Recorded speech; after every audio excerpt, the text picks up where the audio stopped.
The controversial Chris Sims has returned with his annual quarterback rankings. And already, people are losing their minds. Welcome, football fans. It's Mitch here with my thoughts, my reaction to Chris Sims' annual quarterback rankings. Top 40 quarterbacks. That's what Chris Sims does every year. He analyzes each player and he ranks them, and he's brutally honest in his personal opinion. And I'm going to analyze that opinion. Is he correct or is he crazy? Because the mainstream is picking apart this list, particularly at the top. So let's talk about it. Gronk, spike the like button and don't be a jabroni. Subscribe. Let's go, guys. Let's talk about this Chris Sims top 40. Every year, I look forward to it. I always watch it, and I always listen because Sims is really good, and he actually watches these quarterbacks play. You might not agree with him, but at least he provides his own analysis and his own thoughts regarding each player. And I'm going to tell you if I agree. So let's begin at the bottom and work our way up. We have 3 separate graphics from the list this year. And as I understand it, the list is actually a little bit different this year, where they didn't actually rank a certain section of the list. So I believe from number 40 to number 11, they're actually not ranked. They're put into tiers. I think based on the graphics, it's in some sort of order, but I could be wrong about that. So just keep that in mind in the comments. But let me know in the comments what stands out to you, who's overrated, who's underrated, and let's start with Jarrett Stidham. So Jarrett Stidham, to me, has always been a guy that I know Sims likes. He ranked him highly coming out of the NFL draft. He's been in love with him ever since he was a backup in New England. Stidham has shown some good things in the NFL in moments, brief moments, whether it be in Denver or with the Raiders, particularly with the Raiders, I would say. But I don't know if he's a top 40 quarterback in the NFL. I think maybe a top 50 quarterback in the NFL, but I would say that Stidham just has not done enough. He's not electric enough. He's not explosive enough of a playmaker. I think in terms of backup quarterback play, I'd rather have somebody that was just a little bit more athletic, maybe could move a little bit better. Maybe I'd like somebody with a more explosive arm, or potentially somebody that just gives me more flavor in my offense, is more unique of a skill set. Stidham feels very replaceable to me, or doesn't really have much upside. So this is an absolute floor placement on the list. Jimmy Garoppolo feels honestly a little low based on just the brief moments we saw from him last year with the Rams. I thought he actually looked better with the Rams in that brief moment than he did with the Niners the previous season. I think, or not the Niners, but the Raiders the previous season. Some of that might have been the overexposure of his game with the Raiders, the lack of continuity in the offense, or just overall, like, he fits that offense better, the Shanahan-McVay offense, as opposed to the Josh McDaniels Patriots offense. That could be the case, especially at this point in his career. And maybe the infrastructure of the Rams is more supreme and top-notch than the one that was with the Raiders. But that being said, Garoppolo, I think, does a good job of just executing that offense. I think he has a good composure, a good confidence, a good leadership, a good bravado to him. He's accurate with the football in short to intermediate spaces. He doesn't have a great arm, and he's not over agile, or mobility is definitely lacking for him, especially at this stage. But I think just in terms of executing that particular scheme, putting the ball in tight windows, getting a quick release, especially over the middle of the field, that's where Garoppolo is pretty strong. And he's still pretty tough too. He will take a hit. So I actually like Garoppolo as a pretty high-end backup in the NFL if you're in a certain offense. Mason Rudolph is right above him. Again, I don't know if this is in order, but Mason Rudolph played quite a bit more than Garoppolo last year. He started quite a few games for the Tennessee Titans. I kind of, didn't see too much of a difference between Mason Rudolph and Will Levis, to be honest with you. I don't even know if Will Levis is actually on this list. So that might speak volumes to what Sims actually thinks of him. He doesn't view him as a top 40 quarterback in the NFL, which I think is actually kind of interesting because Will Levis is physically more talented than a number of these guys that are on the list. He has a stronger arm. He can move better, right? But he makes a lot of critical bad mistakes. He does have an explosive arm, though. That's what I would say about Will Levis. Like, I'd rather have Will Levis than Jared Stidham. I just think there's more upside on a weekly basis. He might be a little bit screw loose up top. You know, he might be a little bit chaotic, but I think I'd prefer that, just that upside that he does bring compared to a Jared Stidham.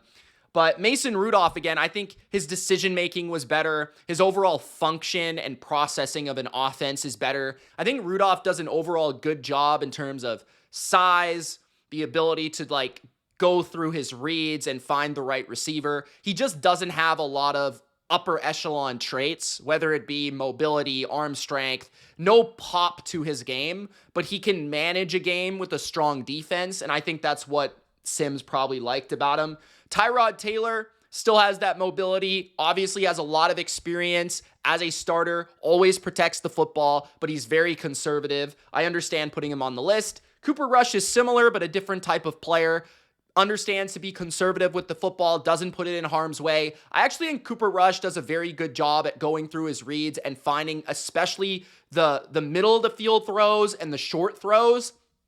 Cooper Rush has also been pretty efficient in Dallas and also has done a good job at winning games at the NFL level as a backup. So I give him credit for that. Now he's in a new situation in Baltimore. We'll see how that goes. It's really a totally different quarterback than Lamar Jackson. Kenny Pickett, I am not a Kenny Pickett fan, but I will say with the Eagles, I don't think he was terrible. I just feel like the Eagles, you should be incredible with the Eagles. Like, you should be top notch with the Eagles, okay? And I didn't see Kenny Pickett look any better or get any better than he was in Pittsburgh. It just kind of felt like he's the same guy. You know, he's kind of savvy and tough, and his ability to make plays on the move is there. I feel like sometimes he holds on to the ball too long. Sometimes he feels like he's a playmaker when he's not necessarily. He should be more of a distributor. But when he stays in the pocket and when he does make those on-rhythm plays, he's a solid backup, maybe even a borderline starter. But he just tries to push the limits of his actual ability too much. He just doesn't have that ability to me. Mac Jones with the 49ers now. Mac Jones, I thought, had some good moments with Jacksonville, but also some bad moments. I think the thing about Mac Jones is he's going to be as good as his supporting cast is. As a guy that loved Mac Jones coming out of the draft, thought he was going to be the Patriots franchise quarterback, he looked like that as a rookie in even brief moments in his year 2 and year 3 seasons. But Mac Jones has always been dependent on what his defense does, what his offensive line is, what his receivers are giving him. And in New England, he was never given much on offense. But if you can give him infrastructure protection, if you can allow him to play confident, if you can allow him to play as a complement to the team and not as the focal point, the playmaker of the team, and he understands that he doesn't have to go above and beyond, once he kind of tries to push his limits, he is slow, he's not a good athlete, doesn't have a good arm. That's where he makes some of the worst plays that I've seen a quarterback make, where he makes dicey decisions, where he's just unplayable. But if you put him in a situation where he can be composed and he can actually play with that confidence, he can deal, right? He's accurate, very accurate, I think. He's got good mechanics and he can process at a high speed. It's just that he is not physically talented. So that's my problem with him. Andy Dalton is kind of like an older version of Mac Jones. I think he has a better arm, and he might actually have slightly better movement than Mac Jones, and he's just more experienced in bigger moments. Andy Dalton's still kind of decent, especially for a backup. Aiden O'Connell, I've always kind of liked what I've seen from him. I like his size. I think his arm's underrated. I think his accuracy is overall solid. He just brings no ability to move, like no mobility. He's a statue in the pocket. He's a guy that might have started in the NFL in like 2003, but in this day and age, he just has no capabilities to go above and beyond an offense and to extend plays. He's very much I think, a pocket guy. And then you have Gardner Minshew. I think Minshew is kind of overrated at this point. Honestly, like I thought last year with the Raiders was one of the worst seasons I've seen him play. I thought that he kind of just got worse. I think the injury is going to have a severe toll on his overall physical capability as a passer because he already didn't have a strong arm. So I'm a little bit worried about the beat up nature of his body right now. I've always liked his decision making. I've always liked his ability to just be savvy, protect the football. I've liked his ability to just, make those subtleties at the quarterback position, whether it be the way that he uses his eyes or the touch he places on the football or even the energy that he brings a team. I think he's a very good leader because he has a personality and a presence to him that people want to believe in. He's likable. I think there's things to like about Minshew, especially as Mahomes' backup. He can lighten up the room, but I also feel like he's not the player he was maybe a couple years ago. I think he's kind of hit his wall or hit his ceiling. So Minshew may be a little bit overrated. But overall, I can't really complain about these. I'm not really sure if there's a quarterback, that I guess I could go through the NFL and think about it. Marcus Mariota is a little bit higher on the list, so I was just going to say him. He was the one that kind of highlighted in my mind. Mitch Trubisky's not on the list. Maybe that's somebody that you would consider, I guess. There's no Joe Milton, who had a great game for the Patriots at the end of the season there. So I'm just going to throw some names out so you guys can put in the comments if you think they should be on the list. But yeah, going through it, Zach Wilson's not on the list. Zach Wilson still has that physical ability, but obviously has not really grown into being the professional that he needs to be at the NFL level. There's no Sam Howell on this list. There's... who else? I'm thinking here. Tampa doesn't really have a good backup. There's no Rattler on this list. There's no Saints quarterback on this list in general, I don't think. So that's kind of interesting. There's no Jacoby Brissett on this list. Would Jacoby Brissett be somebody that you would put on this list? So those are a number of names. I'm probably missing a couple. Davis Mills, I don't know. But I'm probably missing a couple, but I don't know. If you guys have one, let me know. Those feel about accurate. Then it's interesting that he has Anthony Richardson a step above these backups, okay? And he's in a tier by himself. Anthony Richardson, I think this is well placed because you would rather take a chance on Anthony Richardson than start a Gardner Minshew or an Aiden O'Connell where you know what the floor is. But at the same time, you're going to be extremely frustrated by Anthony Richardson because there's going to be weeks where Andy Dalton would be way better to have on your team than Anthony Richardson because he is wow or whoa, as the description says, right? Like he is big play or nothing. And that's the problem with Anthony Richardson. I honestly think he has all the capabilities in the world to be a good quarterback. Like, he doesn't seem like he's a dumb guy. He can move. He's massive. He's got a strong arm. He does need to work on his mechanics and his consistency and accuracy. That is a problem.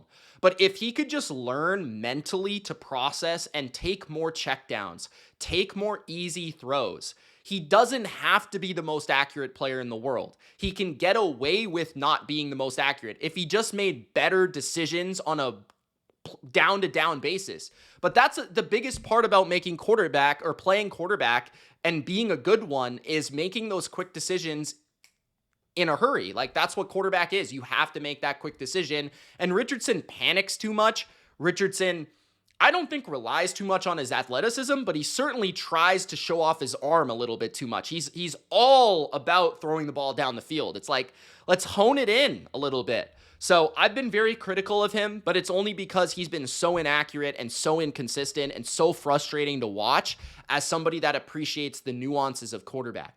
But to me, I think he's correctly ranked. Like, I would have guys like Marcus Mariota over him. I would have Jameis certainly over him. Malik Willis played better than him last year. Joe Flacco on his own team, you could argue, played better than him last year. And that's the next tier. I would actually have Jameis. I don't know if this is in order again, guys, but I would have Jameis probably higher. I would have Jameis above Flacco, above Willis, and probably even above Mariota. Mariota would probably be second or third there. I think that he looked really good last year in Washington. I think that scheme is suitable for him, using his mobility, his quick release. He doesn't have a bad arm whatsoever. He's good with his touch and overall accuracy in the middle of the field. He is more of a guy that the more that you expose him to drop back pass, the worse he is. But if you keep him in that Washington offense where it's quick game oriented and mobility focused, then he is solid. Okay. Malik Willis looked pretty good as the Packers starter at times. He won multiple games for the Packers. He even came back in a couple games, I believe. And his mobility is real. He can run. He's got a strong arm. But the thing with Malik Willis is he's kind of like a Justin Fields, where you need to kind of shorten the playbook, tighten it up, make sure that you're only doing the things he can execute. And if you put it on a silver platter, he's going to be very efficient. So let's see if he continues to grow. He's still got some upside there and could become a starter in the future, I would think. Flacco is more of that guy where he can handle everything, but it's just like he's limited because he can't really move and he's old. So, but Joe Flacco still got a strong arm and he can rip the ball, but he's almost too aggressive. Like, he puts the ball in harm's way too much. Him and Jameis, I would probably have at the top of this tier because they can be very good and they can win you a game because of their aggression and their arm. But at the same time, they're too aggressive. They make too many mistakes. They've got great size and they've got plenty of experience, playing in the NFL. I think Jameis is a better mover. Jameis is more fluid of an athlete at this point, but Flacco can maybe process a little bit better. But both are very good at just drop back pass, sit in the pocket, make a throw. Like, both guys are probably top 32 in the NFL in that regard for sure. So I would have those guys at the top, and then I'd have Willis and Mariota. I think I'd have Mariota above Willis and Willis at the bottom, but I think Willis above Richardson is fair. I think both guys are probably in the same range, to be honest. Still raw, but I think Willis has actually been more refined, and he's just a better decision maker, I think, overall. But yeah, Flacco and Winston are two guys I love to watch because they're super exciting. They're going to rip the ball 40 times. They're going to throw the ball into tight windows. Sometimes it doesn't work out and it looks terrible on the stat sheet, but other times it's 400 yards and 4 touchdowns.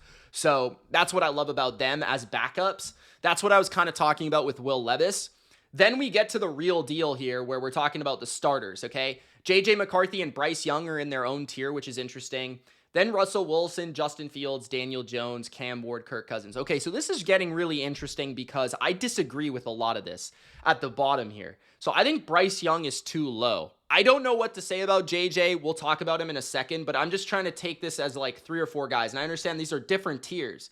So Russ, Fields, and Daniel Jones. First of all, I would take Bryce Young over Russell Wilson next year, Daniel Jones, and Justin Fields. I'd also probably take Bryce Young over Kirk Cousins for sure.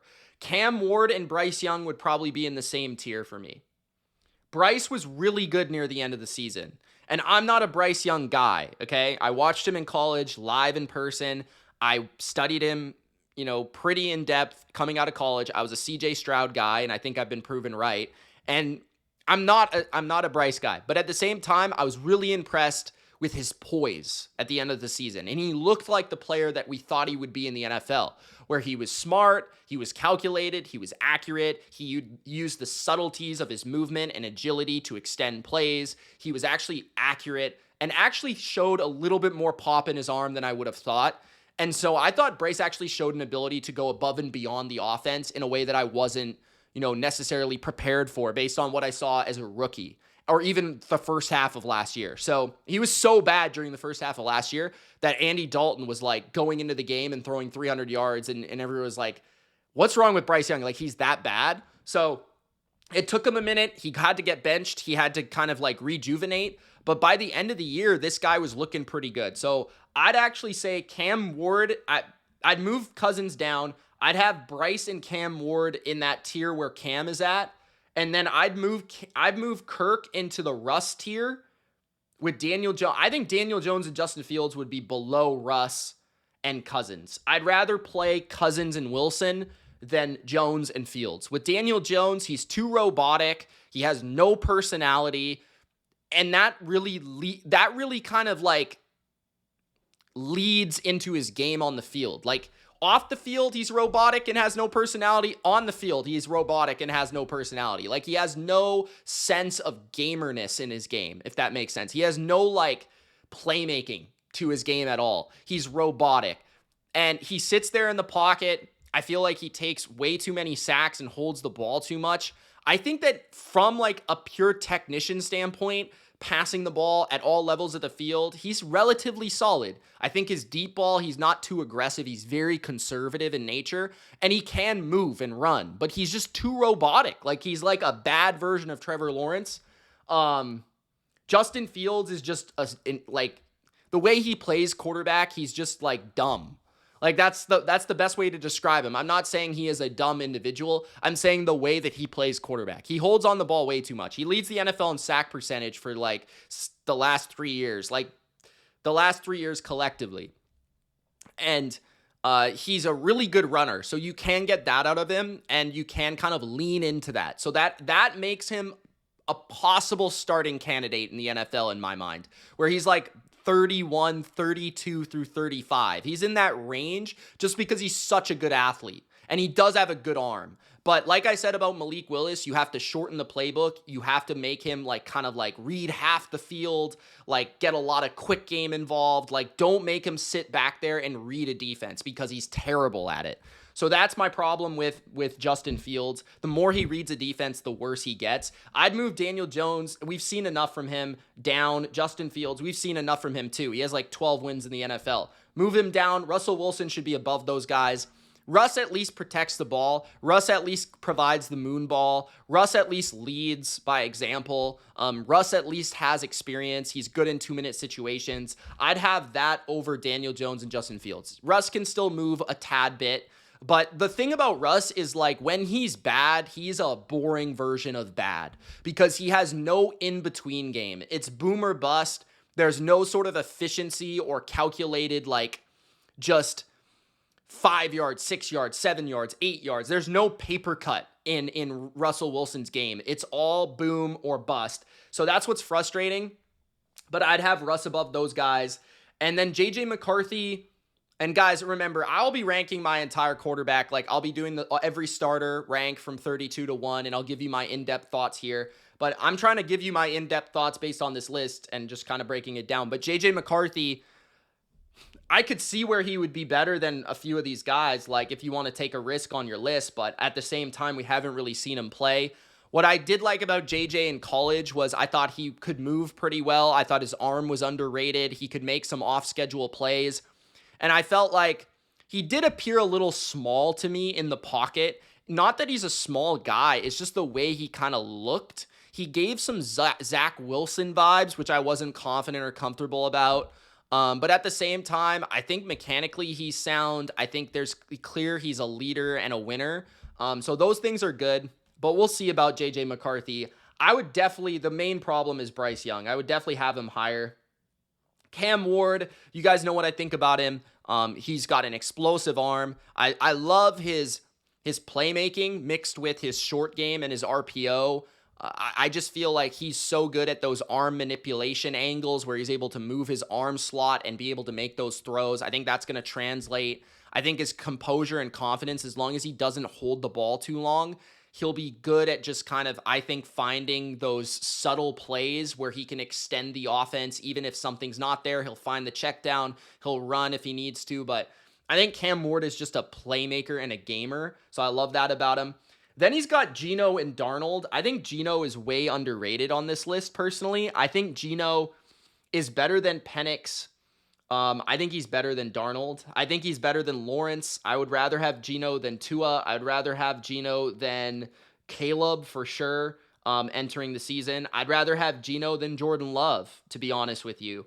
I would have Geno a lot higher on this list. Sam Darnold, I can understand. I think Sam Darnold is flawed, but he did have a very good year last year.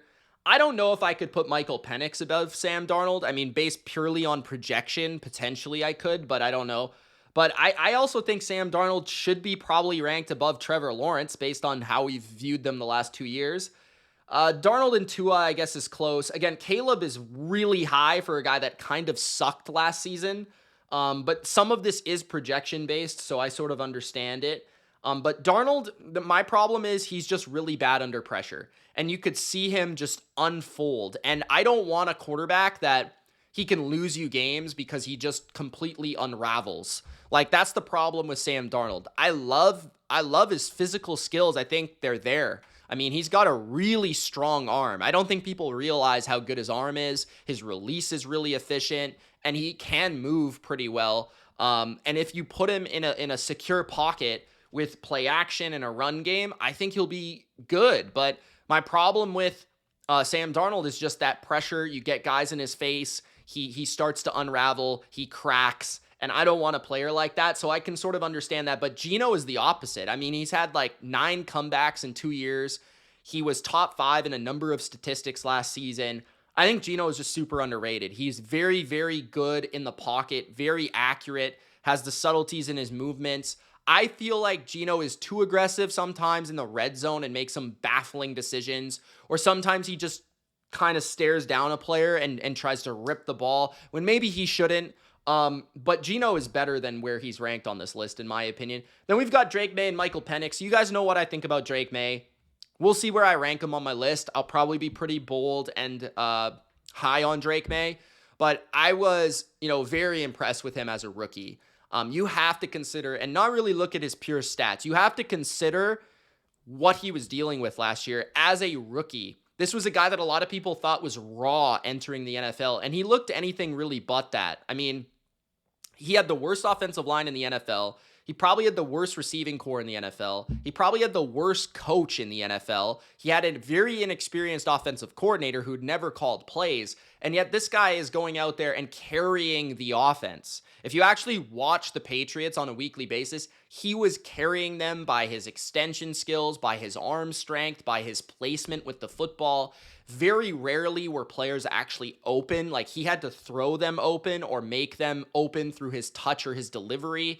He was running and being super effective. Like, Drake May is better than 99% of people think. Like, he is going to be a superstar, in my opinion. I'll be making a video about that, but I would already rank him higher. Michael Penix, I don't mind what I saw from Michael Penix. I like his physical skill sets, whether it be his speed, that quick ability to dash and get some yards, or the arm strength is there, the size is there. I'd like to see the accuracy kind of be honed in a little bit more, the consistency with his mechanics and the consistency with just overall the timing. But those things will come. So Michael Penix, I don't mind where he's ranked. I'd probably still put Darnold ahead of him, though. Geno, though, I would probably put way ahead of Michael Penix. I'd already be willing to rank Drake May over Trevor Lawrence and Tua. Dak is the one that feels a little bit too low. Dak is just weird because 2 of the last 3 years he hasn't played that well, but then the year in between he was like an MVP candidate. Dak is interesting because he's just good at everything, but not great at anything. I think he's smart at like processing a defense overall, and he's mostly pretty accurate. But I could see Dak having a little bit of a downfall. I mean, he has taken a lot of injuries. He's taken a lot of abuse, and I don't know if he'll be able to overcome it. That being said, I think he's one of the better processors and pre-snap ability guys. I think overall, he can just throw the ball in the seam like nobody else, and he's willing to throw the ball into tight windows from like 10 to 20 yards at a high level. He doesn't have a great deep ball. He doesn't really even throw the deep ball too often. But when he's dicing, he can dice you up, okay? Tua Tagovailoa, he's just very limited, doesn't have a very strong arm, not good in cold weather, obviously, small, can't really take a hit, can't really run, but his timing, his accuracy, and his touch are elite. So he's a very weird player where he's very, very, very good in like 3 areas, but he's very, very, very deficient in a lot of other important areas, which make him a mid quarterback, pretty much. Trevor Lawrence is just super inconsistent. He's basically Daniel Jones with a higher draft capital and more recognition. He's robotic. He's got a super strong arm, though, but I mean, it's rare that he actually utilizes it, but there are moments where he pops off the screen with his arm. I want to see how he looks with Liam Cohen. I think this could be the best season of his career if he's protected well and if he stays healthy. That's been a problem for him. And if he just learns to be more creative and more like willing to be a gamer and more willing to extend and more willing to go above and beyond. Because it feels like this guy is just too robotic and just willing to like sit there and read the field exactly how it's supposed to go. He's like trying to play like Justin Herbert, but he's not quite Justin Herbert, if that makes sense. So to me, Trevor Lawrence, I think he's too high. Then we've got Caleb Williams and Bo Nix. Bo Nix deserves to be this high. Caleb Williams is the one that doesn't make sense. Caleb was bad last year. Like, he'd run around in circles and take stupid sacks. He's very bad situationally speaking. He really had no deep ball to speak of. And everything about his game was rather like the odd creation play where he would make an impressive play outside of structure, or it was the quick game. Those were the only elements of his game that were actually effective. I thought Caleb was bad last season. So I need to see it before I believe it. I'd rank him much lower. Bo Nix, I thought was pretty much smoke and mirrors for about 70% of last year. And then once Sean Payton started to give him more and more and more, he started to showcase that he had that arm. And what I like about Bo Nix is he's got that quick game element. He's very good and he's very accurate and he's very on time with those things. But then he can also deliver that deep ball and he can also escape pressure and kind of get you out of negative plays. So I think from a quarterbacking standpoint, Bo Nix is just much more evolved than a lot of the rookies, especially Caleb Williams. Then we have Jordan Love and Kyler, who are very inconsistent. I definitely say Kyler is more talented. Jordan Love is a weird one because I kind of think that, it's hard to tell. He's got a great arm and I think that he's very explosive because of it, but and he has this rare blend of he's very good at getting away from pressure and still delivering incredible throws where he's just got this Gumby motion and off the back foot ability where he can just make some crazy plays when he's on. But I just feel like it's too, the in-between is where I'm I don't know, he'll just put balls into the dirt. He'll make stupid, dicey decisions. He played poorly against good teams. Feels like he's not great when teams play tight coverage. When he's relying on the system, he's good. But it feels like when he has to go above and beyond that system, he's just okay. So that's where I'm Jordan Love is kind of mid, in my opinion. Tua-like in that manner. Kyler at least has more where he's obviously the road runner. He can occasionally go beep, beep, and just run around and make a play. And I think that's only going to get better where he's probably going to be even healthier this year. He's still got a very good arm. But Kyler is very this. He doesn't see peripheral. He doesn't really have the ability to always see the players open because he's so short. And it feels like he has to create some sort of lane where he can actually see players open. He has to see the guy open before he anticipates it to be open, if that makes sense. Or he just kind of chucks the ball up to somebody, or, he'll rely on his legs. But yeah, I kind of think Kyler is just not that anticipation player where he's missing that element, in my opinion, which is a big element of playing quarterback. So this one would be tough. I don't know how I would rank these guys. I will have to see when I do my official rankings. I can't really blame him for these. You guys let me know in the chat, but the main ones, I think Kyler, Love, Nix, they would all be probably in the same category. Dak, Tua, probably all in the same category, to be honest. I think Kyler's a better version of Tua. They're slightly different. Caleb's the only one that feels out of place. Lawrence, I think, is probably correct, honestly. Dak feels a little bit too low, especially below Caleb. I think I'd rather have Dak than, I don't know, Kyler or Love. That's kind of interesting. He'd probably be in the same tier. And then after that, you've got Jared Goff, Aaron Rodgers, and Brock Purdy. Aaron Rodgers is the one that stands out, that he's still so high on Aaron Rodgers. Again, I thought Rodgers played a lot better than people thought. You go through the numbers, he was top 10 in big time throws. He was top 5 in turnover worthy plays in terms of in positive manners. His touchdown interception was still there. He can still throw the ball with the best of them. He can still manage the game in terms of, getting an offense structured, understanding where to go with the ball, how to read the field. But he is kind of soft because he's old, he's been injured, he can't really take a hit or wait to take a hit, so he's going to get rid of the ball even before he has to at times. And his mobility isn't the same. His willingness to kind of make those crazy flick passes aren't really the same, right? And his accuracy was more off because of the timing. Like his inability to just sit there for one more moment, that's where that kind of came into me, where it's like, it's not that he can't still make the same throw, it's that he's kind of unwilling to in those big downs. Third down, a blitz is coming, a guy's coming off the edge for a free hit, and Rodgers kind of like just gets rid of it, and it's just like a little off, when Aaron Rodgers in the past might have gotten hit and still made that throw or found a way to manipulate the pocket and make that throw, right? So to me, Rodgers is too high for me, but I still think that he's underrated for a majority of people. I'd probably put him around Tua and Trevor Lawrence, honestly. Jared Goff, I would have him at the top of this tier, probably above Brock Purdy, but they're pretty close. They do different things well. I think Goff has a better arm. Goff's a bigger player. Goff is better at processing.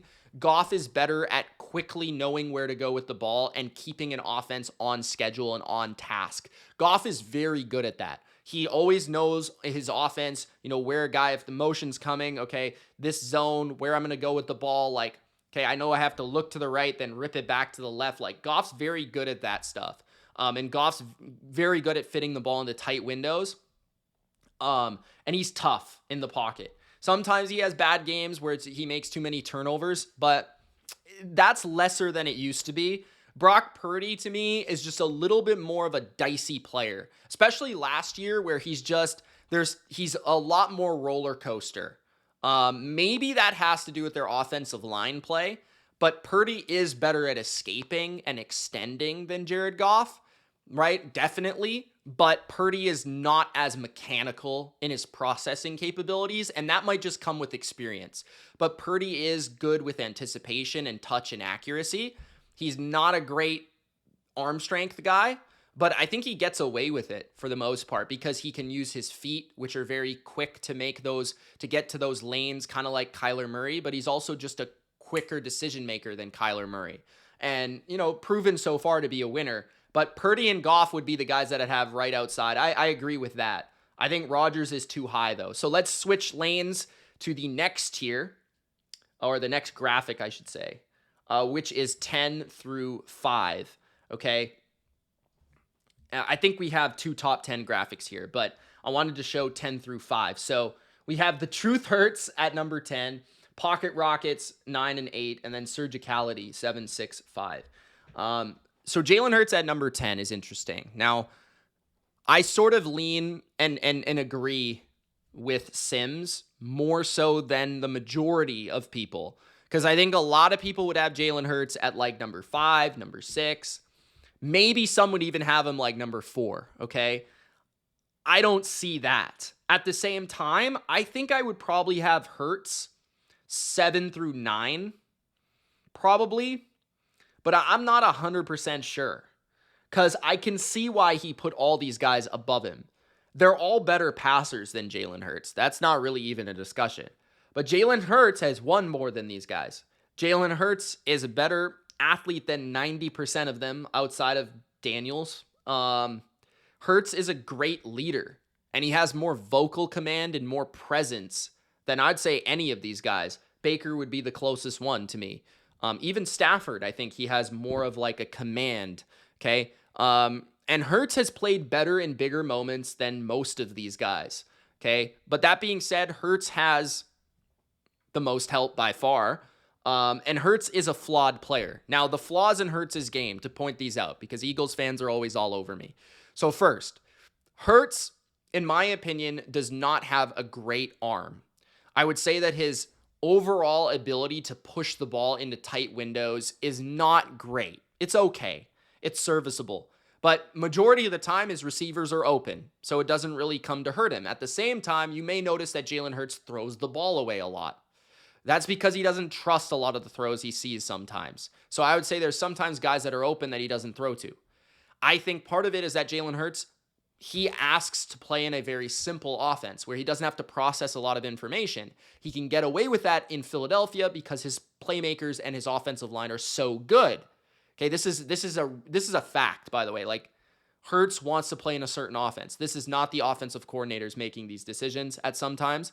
And then also, okay, you've got Jalen Hurts where, the arm, just the overall function of his arm, he's always over the top. So whenever he's on the move, he doesn't have any sidearm releases, any different delivery points, which bothers me because he's not effective in the quick game because of that, and he's not very good on the move because of that, unless he's created separation from the pass rush.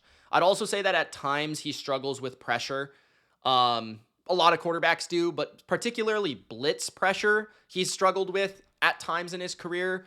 And I would just say that he's just like too inconsistent of a surgical passer. There's some games where he's very good, and there's some games where he's just very willing to just throw the ball away. But he can only get away with that or take sacks because his defense is so good. So he's like in a situation where he's afforded to play worse than he has to play to win.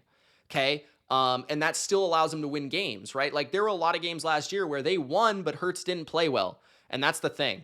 But at the same time, I like Hurts because I think he's tough. I think he's a winner. I think he's a leader. I like that about him at his core. And then I also think he's physically just a talented guy that can bring a run game to your team. I think he does have a pretty good deep ball. I think overall, he just plays well in those moments, and I can trust him to make those extra plays that can help them win a big game. So I think he's definitely top 10, but I would also say that, Baker, Herbert, Stroud, Stafford, Daniels, they're all better passers. They're all better mechanically. They're all more accurate. They're all probably stronger armed as well. But Hurts, you've got to look at that. So people are going to decide on what they want, right? And then you've got Baker and Herbert, where I think Baker's underrated here, where Baker was better than Herbert last year, better than Stroud last year by far, better than Stafford last year, maybe better than Daniels. Like, Baker was top 5 in like 90% of statistics last season. And yes, Baker was in a good offense with good playmakers, but Chris Godwin went down, and they had games where they didn't have receivers, and Mike Evans was hurt, and like, Baker was able to be accurate, was able to be explosive, was able to make plays outside structure, was able to make plays in play action, was able to make plays in the quick game. In all elements of the game, Baker was very good last year. Baker was able to go above and beyond and break sacks and not take sacks when he didn't have to. Okay, so yes, he maybe makes more dicey decisions and tries to throw into tight windows more than a Jalen Hurts or somebody or Justin Herbert, but that's also a function of trying to win the game. You know what I mean? So I think Baker's underrated here. Then Justin Herbert, that's lower than I would have thought for Sims because he values the mechanical nature and accuracy and arm strength and physical talent so much. But that's interesting that he has him only at 8. And I think part of it comes down to part of it's off-field leadership. I think part of it is probably that he's too conservative and he's not willing to go above and beyond and just make plays to win a game. And that's where I think Baker has Herbert beat, personally. Stroud also, I think, is very good in that element, but Stroud got himself in trouble because he was trying to do too much last season. And I like that Sims was actually applauding CJ Stroud for the way he played, because he still is accurate. He still is on time. And Stroud is still like very, very good at just putting the ball where it needs to go and playing with great touch and timing. But at the same time, like, Stroud was just overwhelmed by his situation last year. Too much pressure, poor offensive line play. And that caused him to try to play Superman too much, which got him into trouble. I personally would move Stroud to probably number 10. And I'd feel okay about that. But I understand why he has him at 7, because there's still moments where Stroud last season, even in as bad of a situation as he was in, he would still make crazy plays. He's still winning games because he's still the one, like, doing it. He is the guy, like, false starting, holdings, like, no run game, or like, So Stroud's having to overcome this all in his second season. A lot of guys would have just completely crumbled, but Stroud stayed strong. So I'd probably still have him in the 10 to 12 range, but to me, like, and I love Stroud, but I can't put him that high based on last season. 6, Stafford is understandable. Stafford's still as good of a dealer as there is in the sport, still has a great arm, still has all the arm angles in the world. The touch and the big moment, tight window throws is just absurd, and his toughness is still off the charts. And his big moment, like close games, you can rely on him to come through with a throw. Obviously, he's not going to scramble and beat you, but from the pocket, there's no one really as deadly as Stafford. Like, he is just as deadly as any player when he's on his game. Number 5, Jaden Daniels. I can understand that. I maybe wouldn't have him quite at number 5, but I can understand him in that tier. Obviously special what he did as a rookie. Some of it is probably like too much praise because he was a rookie. And I think like a lot of the time the offense did aid him to a lot of stats and a lot of efficiency because it's so focused on quick game and easy throws and rhythm passes. But at the same time, we saw as the season went on, his ability to go above and beyond, especially with his mobility to create and to create and to create. And that became such a problem for defenses where it just became where guys are open because they're so focused on Jaden Daniels. It's kind of like Lamar in a way, you know? But yeah, I can't really disagree with Jaden at number 5, to be fair. I would maybe have him like number 6, 7, 8, but I mean, that's very small. So I'm not really going to get mad at that. But like I said, I think this is probably the correct guys. I feel like maybe I'd have a slightly different order. You guys let me know in the comments. And then we have the top 4, Mahomes, Burrow, Allen, and Lamar. Okay, so we talked about this briefly already in a separate video about Patrick Mahomes being number 4. I cannot disagree with this. Like, Patrick Mahomes was not a top 10 quarterback in like a lot of stats last year. You know, he was like top 5 in maybe a couple stats last season. First downs is one that comes to mind, maybe passing yards. I don't even know if he was in passing yards. But yeah, like Mahomes, he's like poor yards per attempt. Like, everything's yak in the offense. Doesn't make a lot of explosive plays anymore. Okay. Probably still holds on the ball too much at times, right? And then like overall, just the efficiency of his game was down. Like, he just wasn't as good as these other guys. You know what I'm saying? Like, the defense is helping him win. Everything in the scheme is like quick and efficient, and nothing is like downfield or intermediate surgicality. Like, his accuracy is probably about the same. I didn't really sense that he was like off in any way, shape, or form. His arm strength is still there, but it did feel like maybe his mobility isn't quite as good. Like, he kind of seemed a little fat, in my opinion, at times. And then, yeah, like, I don't know, just his performance and production just doesn't match the other guys. Now, I can understand if Mahomes is at 3 because Burrow didn't make the playoffs. And it's like, if you don't make the playoffs, how are you a top 3 quarterback? But your defense is so bad. So, and the thing about Burrow is like, on one hand, he's in such a great situation, but on the other hand, he's in such a bad situation. Like, such a great situation where he has great receivers, but also like Zach Taylor is mid, the defense is bad, the O-line is shaky. Like, so yes, he has receivers, which everyone points out, but the rest of the organization, they can't even pay their first round pick. Like, they're a bunch of jabronis, you know, and he still leads the NFL in passing yards and passing touchdowns. And he does it in such a surgical, accurate, consistent fashion. It just felt like at times last year, there was nobody that was stopping the Bengals from just putting up 30 points. Like, they were just ripping people up with their just consistent, and everybody knows what they're doing. They're just spreading you out and they're shredding you. But it's just the pure talent. It reminds me a lot about Peyton Manning, you know? That's the way Joe Burrow to me plays.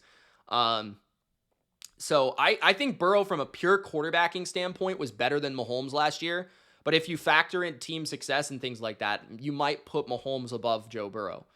I think Josh Allen would go above Lamar just by a little bit, but I don't really hate having Lamar number 1. Lamar was number 1 in a lot of statistics.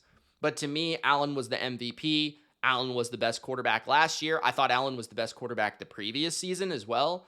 I just think Allen is better from a drop back sense than Lamar. I think Allen is more, I think, just, I would say consistent in big games, in big moments. I would say that they're both amazing playmakers in different ways. I think they're both good in the quick game overall. I thought Allen has actually really gotten incredibly good in that area because his arm is so good that he can just get the ball out so fast, like those bubble screens and stuff like that. Lamar has grown a lot in terms of patience and just like reading the field and seeing things. Like his vision is spectacular. It's probably beyond Allen's, to be fair. But there's throws where Allen is like getting to the sidelines and throwing the ball across the field. Like Allen probably can make more throws than Lamar, but Lamar can make those patient decisions, and because of his quickness and things like that, he just creates more.